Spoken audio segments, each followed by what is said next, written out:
So this is something that I've sort of thought about as far as trying to explain shading, and I think of shading as a mixture of two elements, which are pressure and repetition.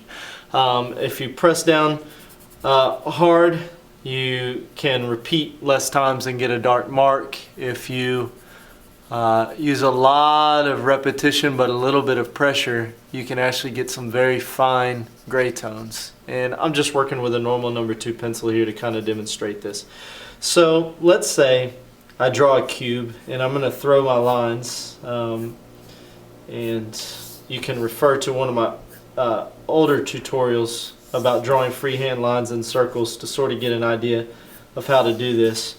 But it allows you to draw shapes fairly quickly. So I just threw my lines down, and let's say that the light is coming from, I guess, this direction, and so this will probably be my brightest plane, this will be my next brightest plane, and then this plane will sort of be in shadow. So I'll just leave this top plane white, and I'm going to use a lot of repetition and very little pressure. Okay, I'm barely pressing down on the pencil at all, and so this is a lot of repetition. And if I want to build up some darker areas, I continue with repetition as kind of my way of deepening the shadows, as opposed to pressing down really hard and using a lot of pressure. I've also kind of changed the motion of my stroke as I sort of go around the edges here and darken this up a little bit.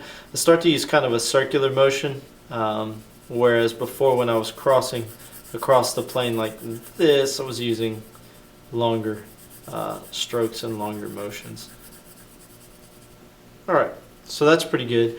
Now on this side I want this to be darker, and I'm using considerably more pressure.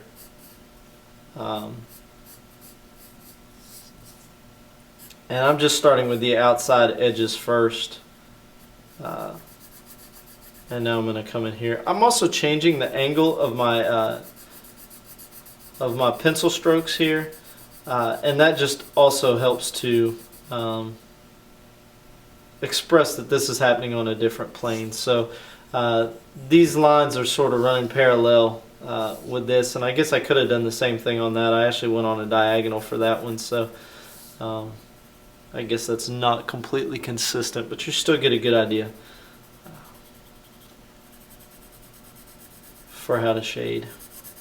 Alright, so now I'm using pressure and repetition. I'm pressing down much harder than I did on my mid-tone side. This is the dark side that's in complete shadow, and hopefully that just gives you a little bit of an idea of how I like to mix the ideas of pressure and repetition to get a nice smooth stroke. Now here, because this is so dark, I'm actually changing the angle of my strokes, and I'm not losing too much of the feel there by doing that.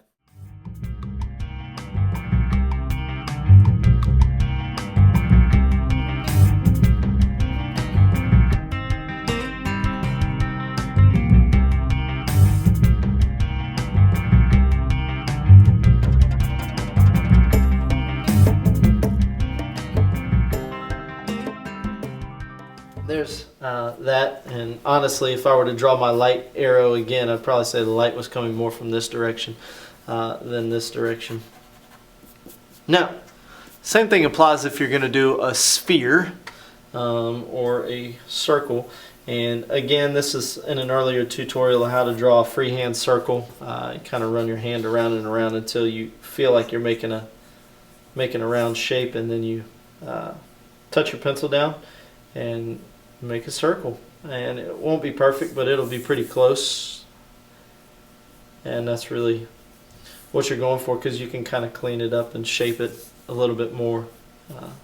Again, I like to rotate my page because the body has a natural angle to it, and if you're working with the rotation of the wrist and the hand, the fingers and everything, you can rotate your page and your body actually will work for you as you're drawing, as opposed to kind of working against your natural motion.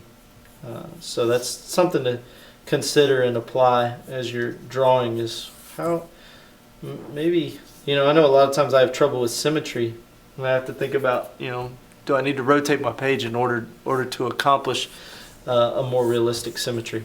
So let's pretend our light source is coming from the same direction. We're going to have a hot spot somewhere around in here.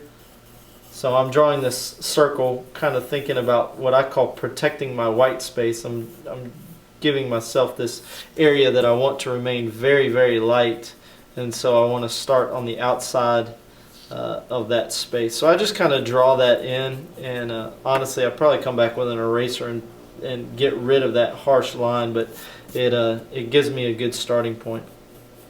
Now, if you've ever seen a globe, they have latitude and longitude on your globe. I'm gonna pretend I'm gonna put this hot spot right here, and I'm gonna pretend I'm working with a globe, and this is kind of like the center point axis of my globe, and I'm gonna draw this midway point line for my hemisphere, and then from that you can kind of get a lot of these other things. Maybe this will look a little bit more like a beach ball than a globe by the time I'm done with it, but you get an idea for the surface of this by drawing some of these rounded lines going around it. You can also look at an orange. That's a great thing. A peeled orange is a great thing to look at to get an idea for how the three-dimensional shape can be communicated in a two-dimensional way. These look like little slices from an orange.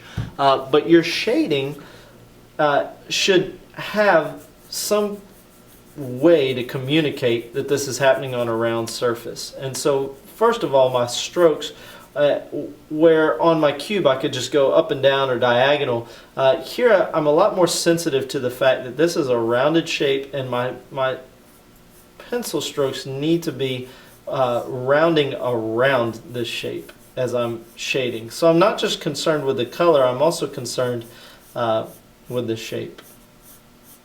I don't know if that totally made sense. I hope it did.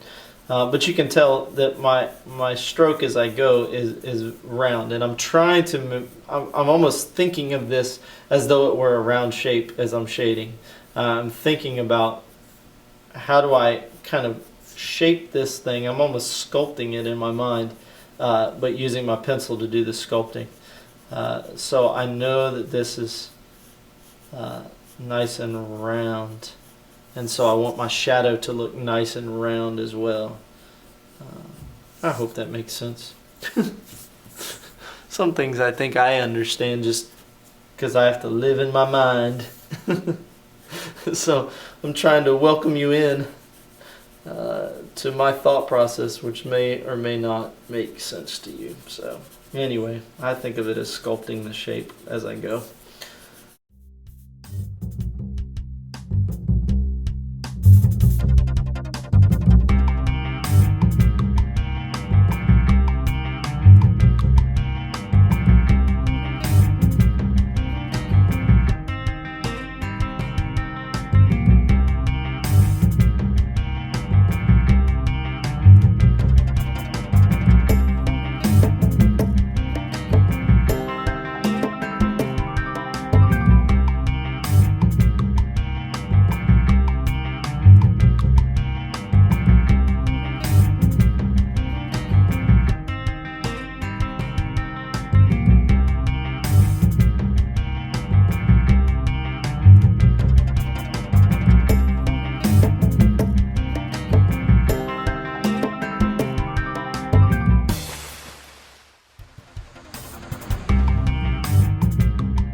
So that concludes our lesson on shading. Thank you so much for watching, and very much appreciate it. Again, this is Shua Hendry.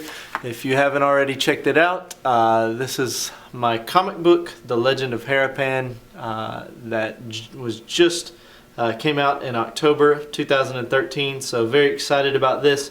If you'd like, the first 8 pages are free. You can go to the website, thelegendofharapan.com.